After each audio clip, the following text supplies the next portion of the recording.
People of the internet, I am covered up. People of the internet, welcome to Atheist Edge. How's it going tonight? Today, I am joined by the Muslim Apologist. We just had a debate on MDD. What can I call you besides Muslim Apologist? You can call me, that as well as MENJ. I go by the name MENJ. Can you hear me? Can you hear me? Hello? You froze. Oh, man. Technical problems. Once. I can hear you. Sorry. I can hear you.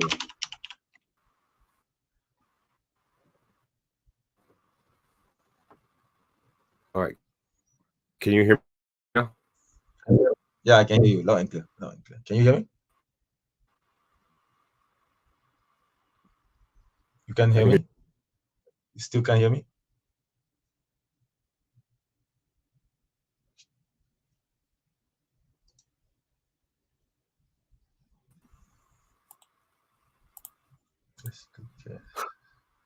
All right. Are we back now? Yes, I can hear you. So. Yes. Oh, man. What a night. Okay. So we just had a debate. It's actually in the afternoon here in Malaysia. Mm-hmm. How did you feel that it went? I think it went very well. Better than I expected. Okay. Well, ladies and gentlemen, I just want to let you guys know, since you're watching, that if you have a question or comment for me or Muslim Apologist, I'm sorry, I didn't hear you if you answered me. What was the name I should call you? You can call me MENJ. MENJ. Yeah. MENJ. Right. Like that. You want me to spell those letters out? Yes, that's right. Yeah. Okay. I think, how about Apologist? Was that okay? Is that easier? Up to you. Or TMA if you want. MENJ sounds a little much. So if you have a question or comment for either of us, tag me at Atheist Edge. I will be addressing them at the end. Super chats will get priority, of course. Not that I get those a lot. So this debate was difficult for me to remain neutral on. I have a 9-year-old daughter. So when I heard your arguments, it was quite infuriating for me, to be honest. I wonder if you think that a parent can consent for Aisha. Is there an age limit on that? Back in the day, yes. I'm sorry. I mean, no. I mean, back in the day, they were pledging. I mean, they were giving consent for as young as probably younger than that. But the marriage, of course, was not consummated. Okay. So pledging for marriage is different from actually consummating the marriage. You still need to wait until she's reaches puberty. Okay, because puberty is the standard to measure maturity back in those days. Okay, we don't have schools. I mean, back then there were no schools, there were no universities. I mean, you don't send your child to school or anything. I'm sorry. So I don't know you if you expect them. Can you hear me or not? I can hear you. Loud and clear. Yeah. Okay, could you hear me?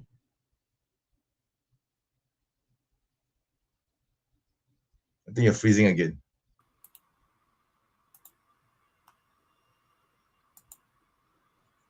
All right. Can you hear me now? Yes. Yeah, I can. Yeah.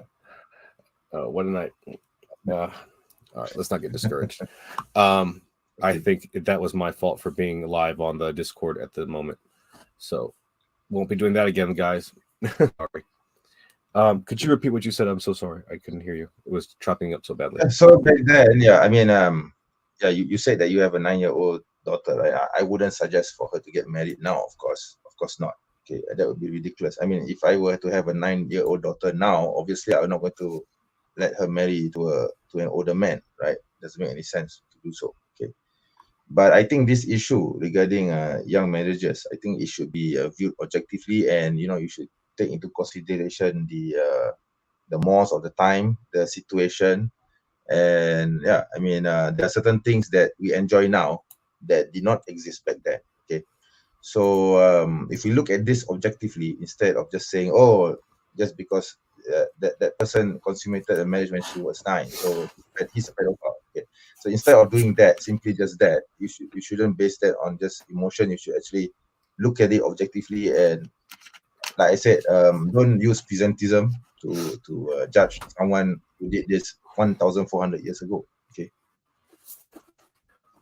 Yeah, that's what I want to focus on. I think that if there's any chance of me changing your mind about this, that it's going to be on the level of morality and this argument you have for presentism. So I'd like to focus on that, Okay. if that's okay with you. Sure. So God is the author of morality. Is that right to you? Of course. He knows past, present, and future. So what he says that is moral. Period. Correct? Yes. Okay.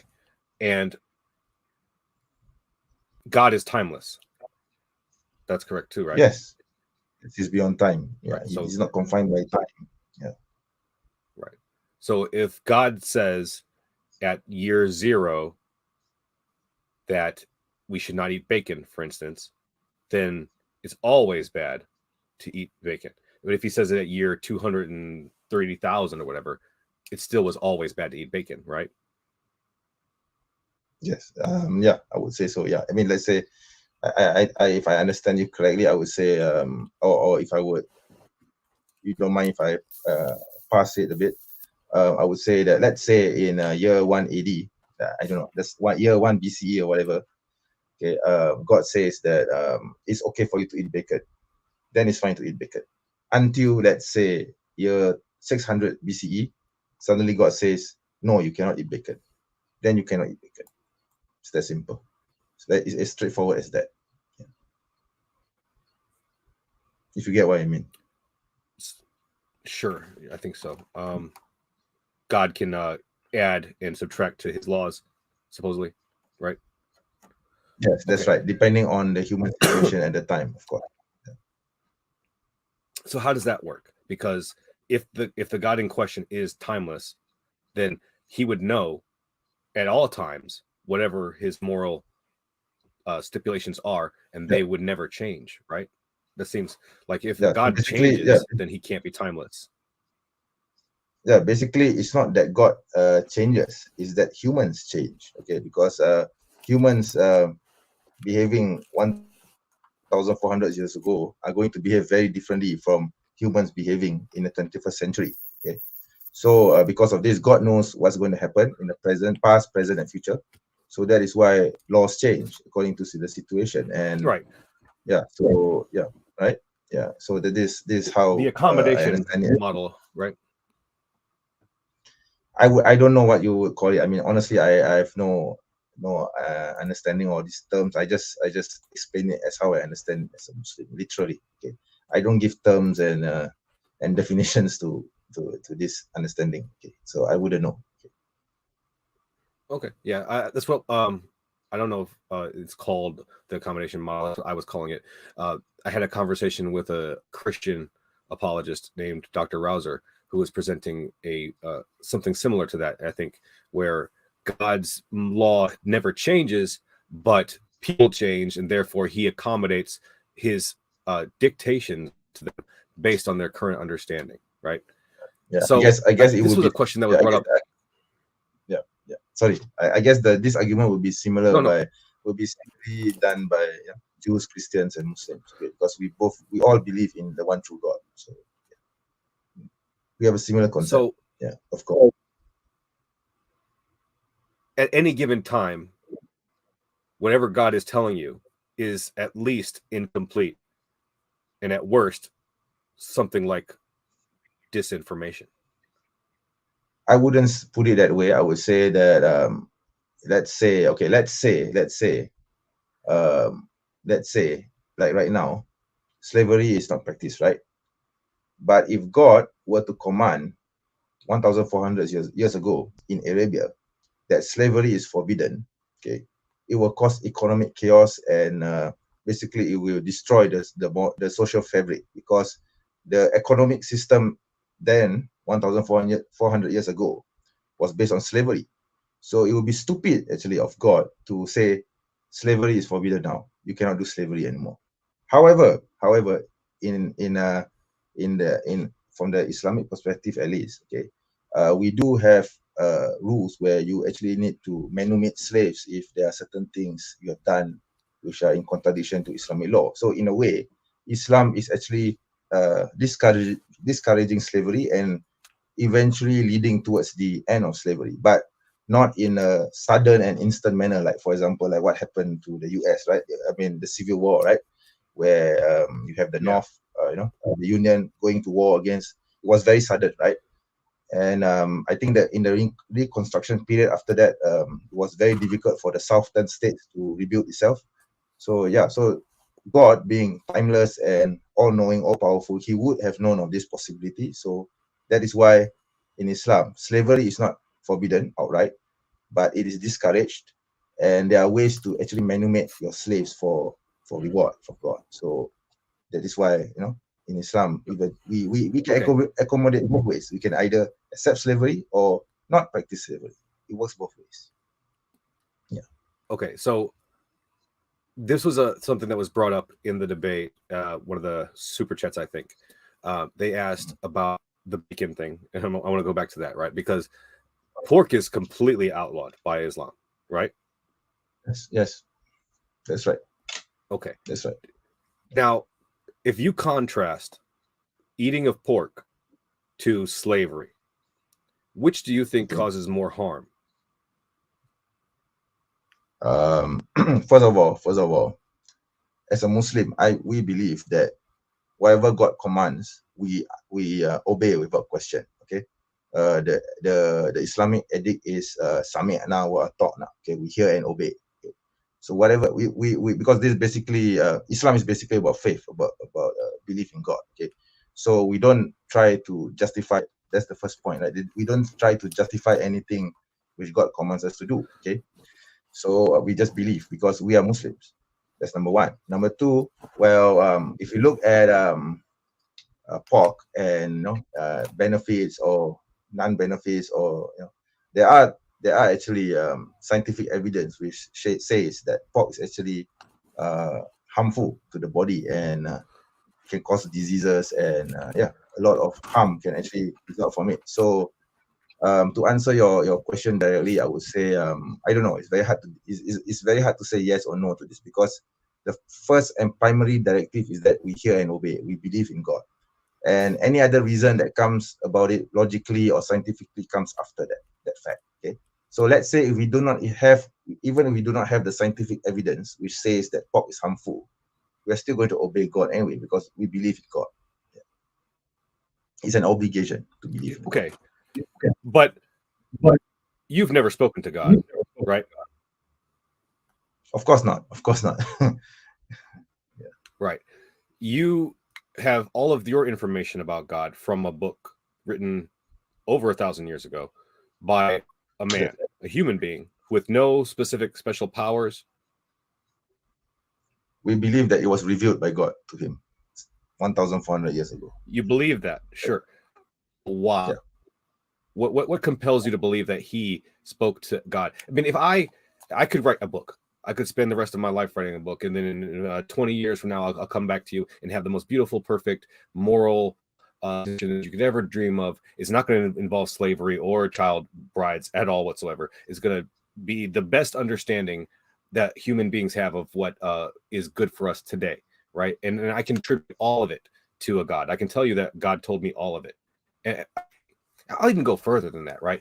I personally am pretty good at telling what things are going to happen in the not too distant future, just based on probabilities and my own personal life experience. I'm a good guesser. I could use that guessing ability that I have and pretend that I know these things. I could not say it in a probabilistic manner. I could just say it as a matter of fact. I know you're going to have this happen. And then at some percentage of those are going to, I could probably get a lot of people to believe that I'm an actual prophet. Is that really all it takes? Well, if you want to ask me why I believe in Islam as a Muslim, of course, there are so many evidence for me, that tells me that Islam is the truth. And yeah, I think if I were to go into the detail, then I think you will have to rename this as me preaching Islam to you. Okay, I'm not a preacher, right? I'm an apologist first and foremost. Okay, so but what I can tell you is that I believe that Islam is true because there are so many evidences from the Quran, and so many actions of the Prophet Sallallahu Alaihi Wasallam, which tells me Okay. that he is the moral beacon of life for me, and I believe that he was speaking the truth about God. Yeah. Okay. Let's go to that. What is your favorite, best, whatever evidence from the Quran that it is actually written by or inspired by a God, I should say, dictated? That's a good question. That's a very good question. I would say because Just your the favorite, Quran. just the one that is your. Yeah, of course, yeah. So basically, my favorite, my utmost argument personally for me, especially, is that I believe that the Quran, tells me who God is unequivocably, and it tells me that God is one, without equal, without partners. And there is this book actually by a writer, by a scholar, okay, by a Muslim scholar called his name is Dr. Ismail Al-Faruqi. Okay, he's a Palestinian American. He wrote this book called Al-Tawhid: Its Implications for Thought and Life. Okay, so in there I was deeply influenced by this book. Okay. I need to tell you a bit about my history. Okay, back then, okay, prior to me reading this book, I wasn't wholly religious. Okay, I came from a secular background. Okay, I was nominally practicing. I wasn't really into religion per se. Okay, until I had I would say, a born again experience. And during this period, I came across this book by Dr. Ismail Al-Faruqi. Okay, it's called, like I said, it's Al-Tawhid: Its Implications for Thought and Life. I read his arguments. Okay, for Tawhid. Tawhid means absolute monotheism, and he gives many reasons why Islam is the perfect way of life and why uh, mankind should follow this doctrine of Tawhid. And because of this book, I was deeply influenced by it, and I decided to learn my religion again. And here we are today. Okay. I just want to really get a solid grasp of what you think is like the best evidence that the book is actually from God. I can take the book for you. That you. Well, let me just paraphrase what you just said. Is it the description of God was moving to you? Yes, that's right. That's right. So I'll just read the synopsis, and basically the synopsis pretty much influenced me. Right. So if the concept of Tawhid is central to Islam and everything Islamic, it is because of its centrality to existence and everything that exists. Indeed, Islamic science, whether religious, moral, or natural, is essentially a quest to discover the order underlying the variegated world of multiplicity. So yeah, I know it's not much, but that's pretty much the summary of the book. And Dr. Faruqi, okay, this is the book, by the way. Yeah, of Tawhid: Implications for Thought and Life. So if you want to understand where I'm coming from, you will actually need to read the book. Okay, it's very difficult to summarize it, but he does outline the essence of religious experience, the principles of knowledge, history, economic order, ethics, political order, social order, the principle of the ummah. Ummah means community, by the way. The principle of the family, aesthetics, world order. So all this is encapsulated in this doctrine called Tawhid. So because of this book, I became who I am today. Okay. If that makes the sense. book Yeah. describes loosely, I'm trying to understand here. The book is describing to you the way in which the Quran, Islam in general, is painting for you a complete picture of reality, and that is what attracts you to it. Spot on. Yes, that's right. You're spot on. Yeah. Okay. But is it correct? Could an explanation be complete and totally incorrect? sounds like a contradiction to me. or even partially. For me, it's not. So you For me, ask me a question like, why did I do this and that, right? And I can come up with a BS answer for you off the top of my head, and I can get very detailed and intricate. I can explain to you completely. I'll give you an entire and complete explanation for whatever BS I just did, but I could still be lying. I don't know. It depends on what reasons that you give, and I believe that Dr. Faruqi has given his arguments very compellingly. You will actually need to read the book in order to critique it. Okay. I think it would be a disservice to deny what Dr. Faruqi said in his book without actually consuming the material. Okay. Yeah.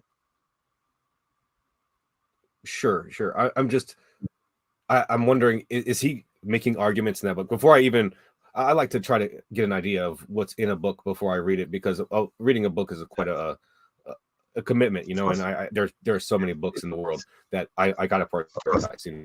So in this book, is he trying to make arguments that draw lines of truth to the words in the Quran, or is he just explaining how complete it is? I would say both. Yeah. So he explains the Quran, while at the same time he shows examples from history and ethics, because he's by the way, he's a philosopher as well. He has philosophical training in Western universities, and he has religious training. So he combined both knowledge, because both are the Western knowledge and Eastern knowledge or Islamic knowledge are very contrasting, but he managed to combine both and with a unique narrative that to me is so compelling that I find that it's very, very difficult for anyone to deny that what he has presented about Islam. And of course he uses the Quran and the Hadith and the Sunnah of the Prophet to justify it. I get it. I've been compelled by arguments before that I later found out were totally incorrect, and that is my basis for being a skeptic, because I understand that I can be fooled. Not even that hard. Yeah.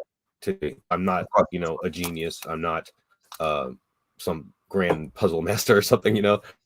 I'm humble in my understanding of that. So I understand that you can potentially at least fool me. So I have to be skeptical in order to not be fooled. So even if the explanation is complete, yeah. I mean, in the Quran, even if an explanation is complete, I don't. In the Quran, okay, God of the Quran tells Muslims to always ask questions, to always be skeptical of what has been revealed, and to discover the truth. So I have no problems actually with you questioning my beliefs or questioning the Quran, because this is what taught to me, okay, by Islam. Okay, so let's take it back to the debate, right? We're debating about Muhammad's marriage to Aisha, and we're asking the truth here. Now, Aisha is 9 years old, as you admitted, when he consummates marriage. Yeah, according to the Hadith records. Yeah. Is there any? I don't want to assume. Let me ask you: is there any discussion about how long after her first menses he consummated? Not that I know of. I think it was. There was no. It's not material. It's not really important to my argument. I just want to. Yeah, I understand. Yeah, but I think they don't. The Hadith records don't really specify how many days after she had her menses, but he did say like a few days or a few weeks later that she went to the household of the Prophet after her menses was confirmed. Okay, so the Hadith records are not specific in that, right? So yeah, but it did take some time before she came to the household. Okay, it wasn't immediately after the menses, of course. Yeah. Okay, and given her age, given the cultural context, given Muhammad's status and stature, even you said that even today you would give your 9-year-old daughter to a Muhammad type figure. Yes. So given that and all those facts, was Aisha truly and reasonably in any kind of position to refuse? Yes, she was. Once she reaches maturity, and Islamic law dictates that she can choose to refuse if she wants to. Maturity of the body, right? she had her menses a couple of days ago. She's physically mature for reproduction. She's physically mature adult. I think it would depend on your definition of maturity, because back then, yeah, 9 years old would be considered to be mature. Yeah, I wouldn't know about her physicality per se, but there are records which say that she was big enough for her age. I mean, so you remember being 9 years yeah, old, right? You can't compare my years as a 9-year-old to Aisha, because when I was 9 years old, all I could think of was Doom and playing games and going for sports. Okay, I there was no Sure. life or death situation for me, right? Yeah. Yeah. But even with a life or death situation, it's not like that just instantly matures your entire understanding of everything. We have, little boys, I think they're mostly just boys in Africa that are indentured to warlords, and they just, hop them up on meth and give them a gun and they go out and kill. But that doesn't make them mature adults just because they're killers. I wouldn't know about that, to be honest. I would need to read it up, but I would say that in extreme conditions, extreme situations, when it calls for it, then yeah, people mature faster. Yeah. I mean, Yeah, and, there is and this also actually there's there's another aspect. Go ahead. Yeah, sorry. No, go ahead. So there is yeah, okay. So actually there is this news piece which is actually available on my website, which I mentioned during the debate, which reports a 9-year-old Thai girl or woman giving birth to a child. Okay, and this was like this report was in 2000, I think 2002 or 2003. I actually have a clipping of it. Okay, so in Thailand, okay, if in 2003 or 2004 a 9-year-old woman can give birth, okay, in Thailand, okay, why wouldn't a 1,400 years ago girl or woman be able to get married? See, so maturity depends on your locality and the situation. Yeah. I've seen a report of a 5-year-old becoming pregnant, and I looked it up while we were on the debate. Apparently, newborn infants, freshly born, can have menses. It's not the same kind of menses, but it's due to an increase of hormones in their body. And I did not know that before, but apparently that's the thing. So if we use the standard that if it bleeds, etc., then you have to say these infants, these brand new infants, are mature women ready to have intercourse. That's just absolutely absurd, isn't it? I wouldn't put it that. I wouldn't just say that it's just menses that is a criterion. It has to be other factors as well. As, for example, did that infant in your report say that the infant can speak, can walk, can talk, or able to make judgments, make decisions? So I guess it's a couple of factors actually. Yeah. So it's not just make decisions. That's where I'm focusing on. Yes. Yeah. So if that infant's not able to make decisions, then yeah. Yeah. I've known some precocious kids. I was a precocious kid as a child, but even and in that case, I was not even close to prepared to handle a sexual relationship with anyone.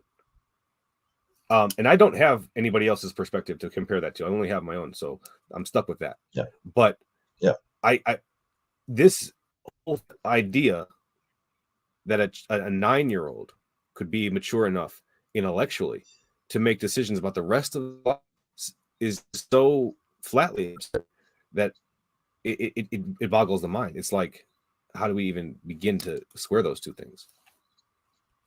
Then again, you need to look at the historic context. Okay, I mean, do 9-year-olds 1,400 years ago go to schools? Do they? How do they get their education? They do it through other means, right? I mean, they actually do the work. Like for example, if you are in an agricultural society, then obviously once you are able, no matter what your age is, you are going to have to go to the fields and toil the soil, right? So that is how people mature faster.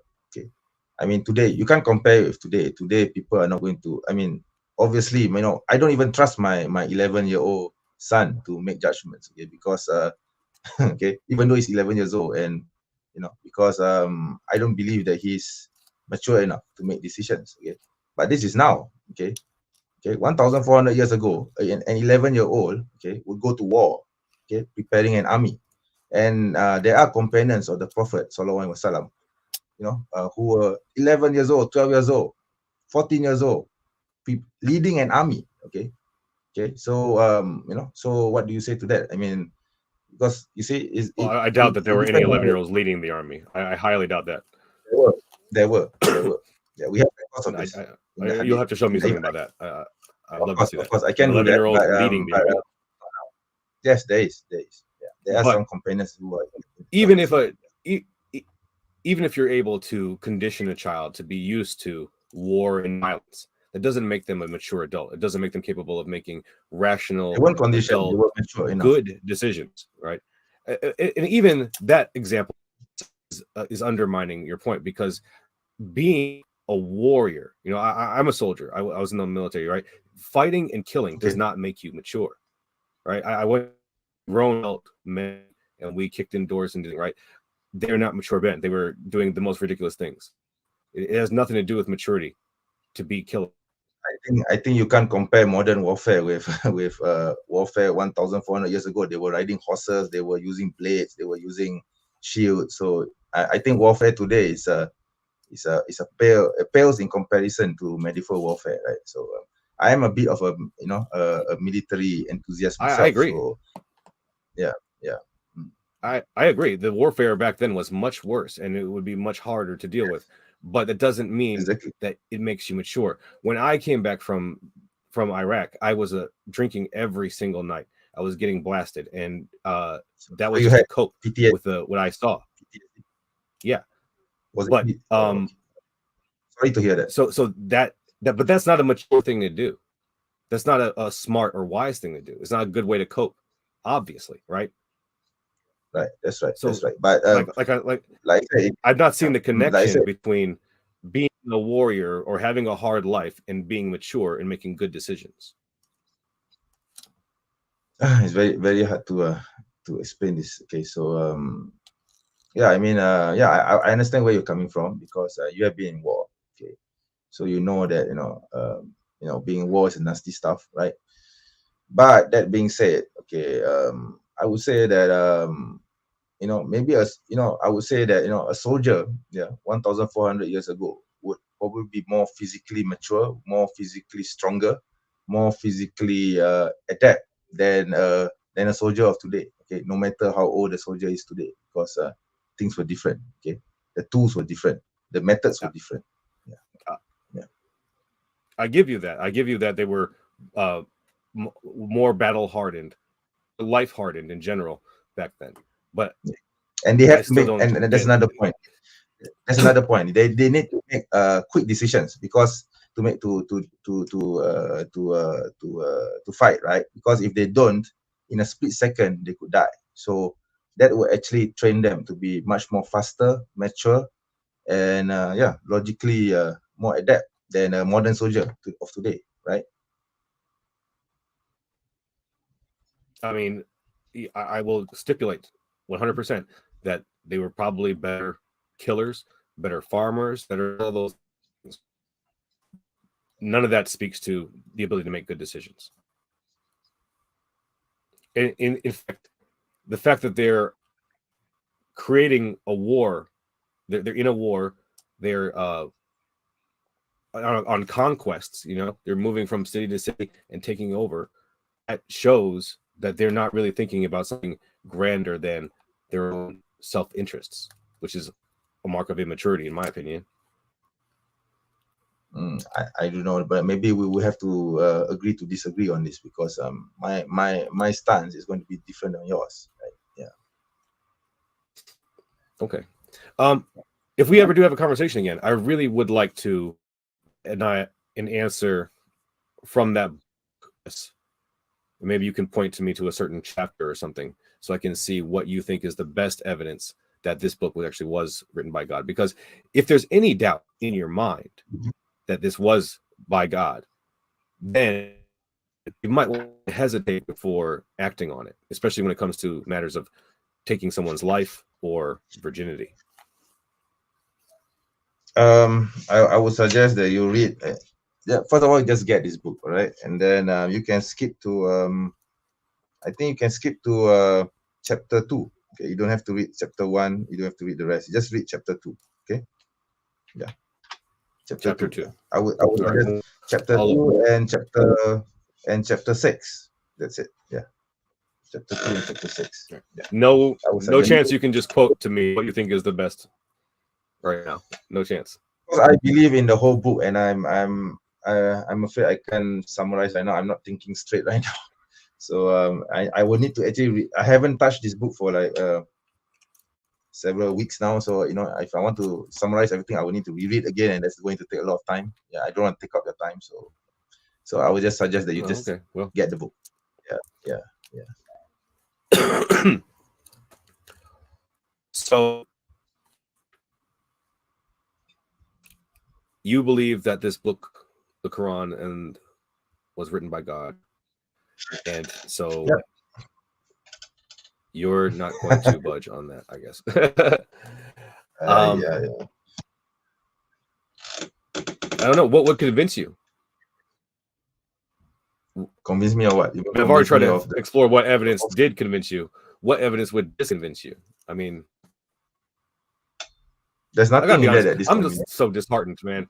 I gotta be honest. Like, this conversation is disheartening for me, honestly, because obviously I can prove a negative. If a God does not exist, you cannot prove that he does not exist. I can't prove a negative, right? But I have no evidence, and you are not giving me any evidence that this Bible, that this Quran was written by a God. You're not giving me any evidence. You're telling me to go read another book about that book, and we're talking about if it's right or wrong for an adult man to marry a 9-year-old girl. Like,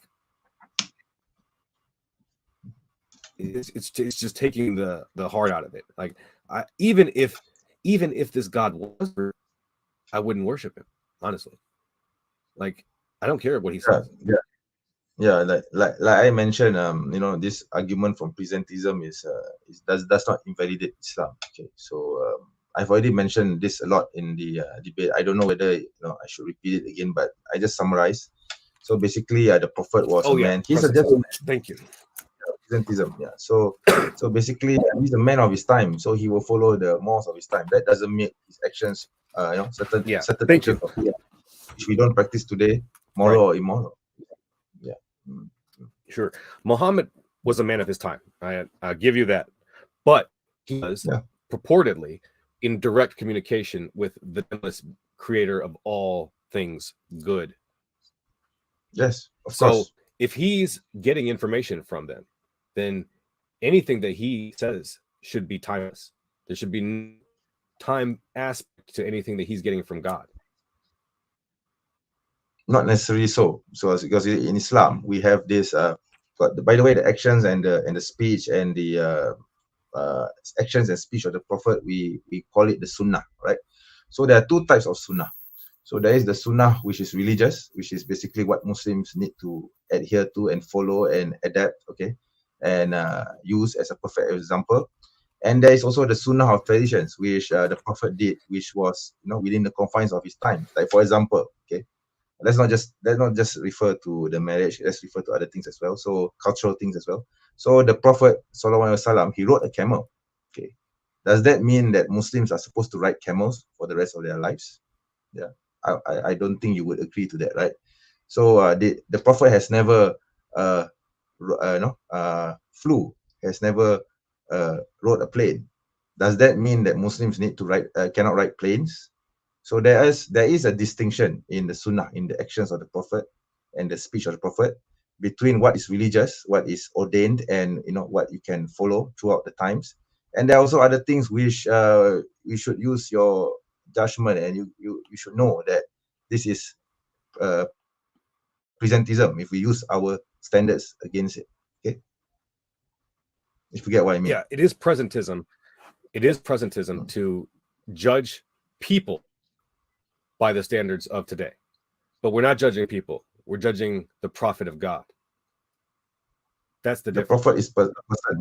He's not infallible. He's not divine. Okay, he's just a person like me and you. He's not divine. There's nothing He's not special with infallible. him. So then, why would you believe that he's actually talking to God?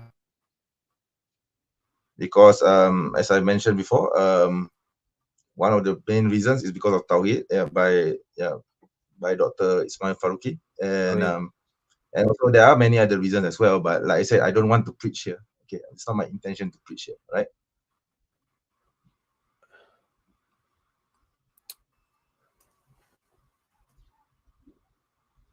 I belabor the point enough. I don't know. I don't know. You tell me. Where do you want to go? Is there anything that I've said that moves you at all? Not really. I think we're just going to have to agree to disagree. Yeah, that's breaking for me, honestly.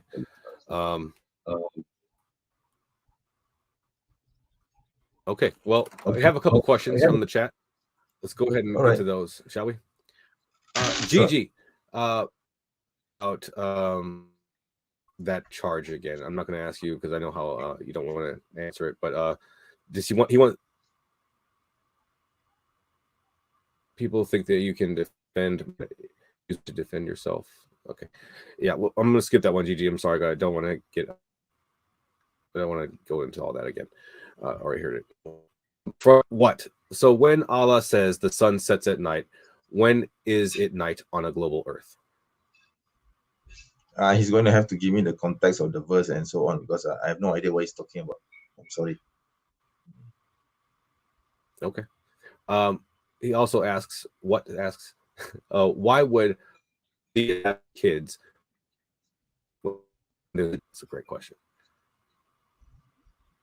Sorry, you were breaking up just now. Could you repeat that? Sure. Why would a theist risk having kids when there's a chance the kids would end up in hell? Because we don't know the future. I mean, we cannot tell the future. That is for God to decide, right? Why would you? Your kid may actually go to heaven. Why would you want to deny your kid the chance to go to heaven? Also, we believe as Muslims that every child is born pure. Okay, and the Prophet ﷺ said that every child is born in a fitrah, in a pure state of being, where they believe in the one true God unconsciously, and it is only when they are grown up where they become either Christian or a Jew or Zoroastrian. Okay, so we don't have any problems with having children. Okay, so a children is born pure. Is how you shape that child, which would make the child become who he or she is in the future. Yeah. Okay. Dean Kruger, shout out to you, Dean. They ask, the question seems to be, is Islamic morality relevant in 2023? Why shouldn't it be? Because think about that. Yeah, why shouldn't it be? I'm not. It's presentist to think it is. It's presentist. Well, I'm not having a child wife here, right? So yeah, why? So.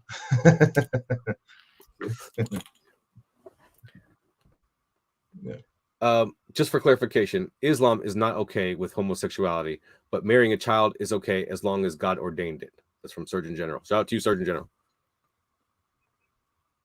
So yeah, I've already explained about this child marriage thing so many times, so I don't know how to explain it any longer. I mean, if you don't want to agree with what I said, then yeah, just agree to disagree. Okay. With regards to what was it again? Sorry, the earlier one, the earlier part.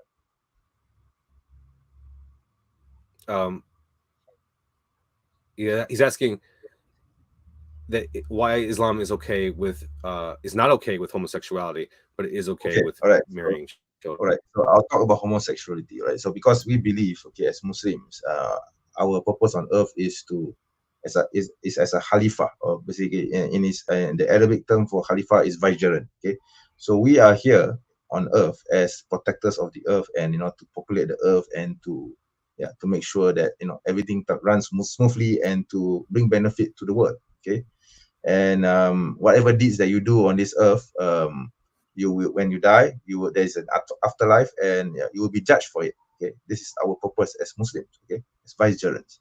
So with regards to homosexuality, okay, it's considered to be deviant or a degenerate. I think we're roboting right now. I'm not sure. Okay, sorry. Can you hear me now? But I'm missing everything you're saying right now. Okay. Yeah, Can I you hear you now, can you still hear me? But Okay. All right. So, do I need to repeat what I said earlier? yes. Okay. So, as Muslims, we believe that. Yeah. Sorry. Can you hear me now?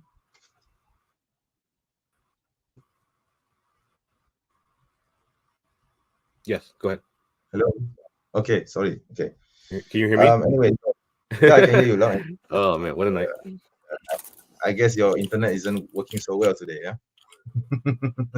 Apparently. So yeah, it's all right. Okay. So anyway, going back to what I said just now, we as Muslims believe that mankind selected as vicegerents on this earth, okay, or Khalifa, and we are supposed to bring peace and maintain the world, and we do the deeds here on earth, and when we die, there is an afterlife, and we will be judged, right? So with regards to homosexuality, it's considered to be a degenerate act because it cuts off the human line. Okay, so what would happen if everyone were engaging in homosexuality, and the whole fabric of society would collapse? Okay, so this is one of the many reasons why, and also of course, God in the Quran tells us that this is a horrible act. Okay, so we derive our morals from the Quran as well. Direct commands from God as well. So anything I say after that, the scientific facts or whatever it is, that is just a byproduct of it, right? So so if we look at the science and we look at societies as a whole, what if, just think for a moment, what if everyone were engaging in homosexual acts, okay?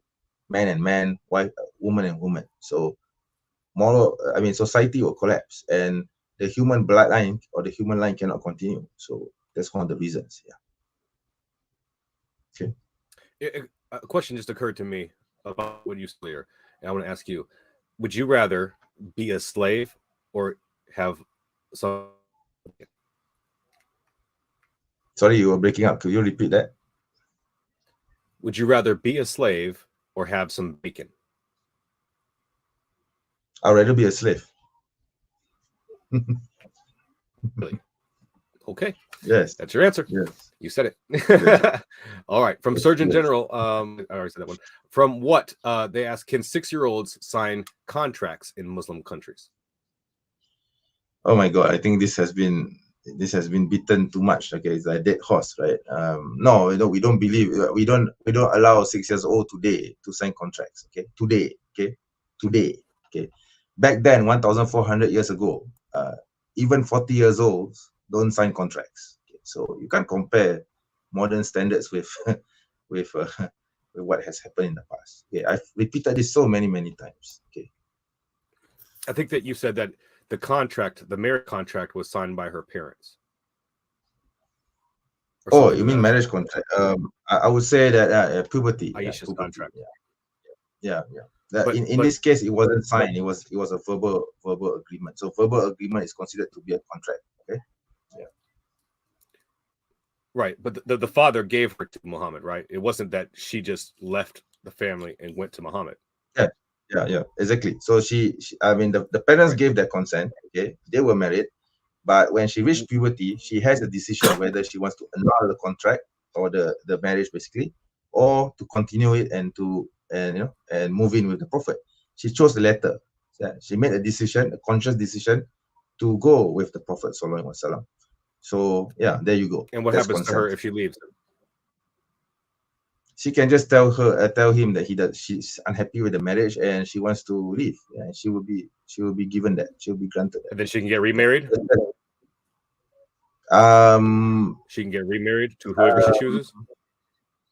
If this happened before, because you see in the Quranic Quranic history, right? So the Prophet was given several rights. I think you know this, right? I think maybe you have an inkling of this. Muslims are generally Muslims are allowed to marry 4 wives, okay? But the Prophet was granted the permission to marry more than 4. This is because the law, okay, the law to marry more than 4. Let me explain this, all right? So the reason is because the law to marry 4 wives was not in place then. Okay. So once the law came down, because you see, we believe that the Quran was revealed piecemeal by piecemeal, so the rules changed. Okay. So once the law limiting the Prophet, limiting Muslims to marry more than 4 came down, many of the Muslims who married more than 4, they divorced the rest of their wives, okay, if they were married to more than 4 wives. But the Prophet was granted special permission to keep his wives, with the caveat that he cannot divorce them, and he must stay married to them forever, and he cannot add any more wives. Okay, so he was granted special permission because, you see, we Muslims believe that the Prophet's wives are our mothers. Okay, the mother of the believers. We call them Ummul Mu'minin. Okay, the mother of believers. So they are like our mothers. Okay, so if this law, okay, if Aisha, hypothetically speaking, was divorced before this law was put into place, then yes, she could remarry. But if she decided, hypothetically speaking again, to be divorced from the Prophet after this law was put into place, then she cannot remarry again. It's that simple. I think it's sorry. so Sorry. I made a mistake. Sorry. If she wants a divorce after that law was put into place, no, she cannot be divorced. Okay, she cannot be divorced, and she won't be able to remarry. Of course, she has to stay married to the Prophet forever. And after the Prophet dies, she cannot remarry again. Yeah. Right. So yeah. Was she married before the law or after the law? Before the law.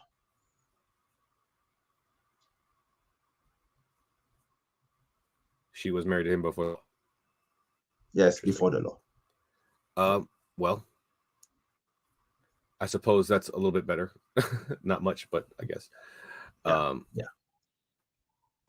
Understand though, if the law placed, then we are still saying that they have no choice. Even if you give them the right to divorce, that's not really a choice. They're going to be banished to whatever that class is that they put women in that didn't have husbands, right? You mean a choice to the Prophet's wives to divorce her husband after the law? Mm-hmm. I would say that we were breaking up again, so I didn't. Okay, maybe you can restate the question again, because I wasn't too clear about it, what you said. Sorry about that. I was just saying that with that law in place, any wives are basically hostages, right? Because if they do decide to leave their husbands, then they're going to be banished to that class of women where they don't have husbands, and they're not going to be treated like people. No, that law was only meant for the Prophet's wives. No, that law was only meant for the Prophet's wives, not anyone else. Right. I imagine that law was made when one of his prophet wives tried to leave him. No, none of them wanted to leave him. None of them did. Until the it wouldn't have made it into the Quran if they did, would it? It would have, if it were true, if this incident actually happened, then it would actually have been mentioned in the hadith, but it's not. Okay, because we have historical records. Yeah. Okay. Yeah. Sure. I have another question here from Gigi. They asked, do you believe in science? Any scientific evidence for your God? I would say yes, but at the same time, I try not to rely too much on scientific evidence. If you were to ask me this question 10 years ago, 20 years ago, I'd probably be thumping all the scientific evidences that are in the Quran to prove that it's the word of God. But these days, I've come to the realization that our prime directive as a Muslim is not to question God. Okay, it's basically sami'na wa ata'na. Any other byproduct of this is just human interpretation or human understanding. Okay, so I'm a bit more. I try to be a bit more conservative now, if you may. Don't mind me using the term. So that's who I am now. Yeah. Well, I really can't understate how important it is to recognize that Muhammad is not God, and he wrote that book, not God. So when you question that book, you're not questioning God. You're questioning a man. Well, I don't Perfectly believe that fine. the Prophet wrote the book. That's the thing. Yeah, I believe that it was revealed to him piecemeal by piecemeal over a period of 23 years. Yeah. But that's just what he said. Who said that? Muhammad. That's his claim. He's telling you that God revealed to him those words, but you have no way of knowing Yes. that that's true. And you have every And I reason to believe doubt it. him because of all the evidences that I've seen, like that book that I just recommended to you earlier. You didn't even tell me what was in the book. I don't think that is that Yeah, great of evidence if you can't remember what it was. Well, I did tell you to read it because it's a bit of a tough read and it's very difficult to summarize. It's very philosophical in nature. Yeah. But I think you will enjoy it. I understand. I might, but I make it a rule for myself to never tell somebody else to read a book. If I read a book and I thought it was good, I'm going to tell you what was in it to the best of my ability. And that's all I'm going to say about that. Yeah. Okay. From Industrial Nerd, they want me to ask you, how many days are in a Muslim calendar year? They follow the lunar year, I believe, therefore only having 355 days in a year, making a 9-year-old 90 days younger. It's 30 days for each month. So there are 12 months in the lunar calendar and 30 days for each. We don't have 31 days in the calendar. All right. I don't see any more questions, y'all. If you guys had any more questions, please send it back to me right now. I'm going to start wrapping it up here. Thank you guys so much for joining us. Thank you to MENJ, for joining me. I really appreciate it. Likewise. I hope we have a further conversation. By the way, if you don't mind, by the way, if you don't mind, if I may, unashamedly plug this. Okay, so I actually have this weekly live stream every week. So I invite you and your viewers to join this live stream. You can question me all you want about Islam, and I will invite you in. Yeah, I'll definitely consider that. Thank you so much. All right. Well, ladies and gentlemen, had a good time. Y'all have a great night. Thank you so much for chatting. Thank you so much for sending in those questions. We're gonna end it up right now. So just want to say it's the bridges we build, not the bridges we burn, that give us the edge. Y'all have a great night.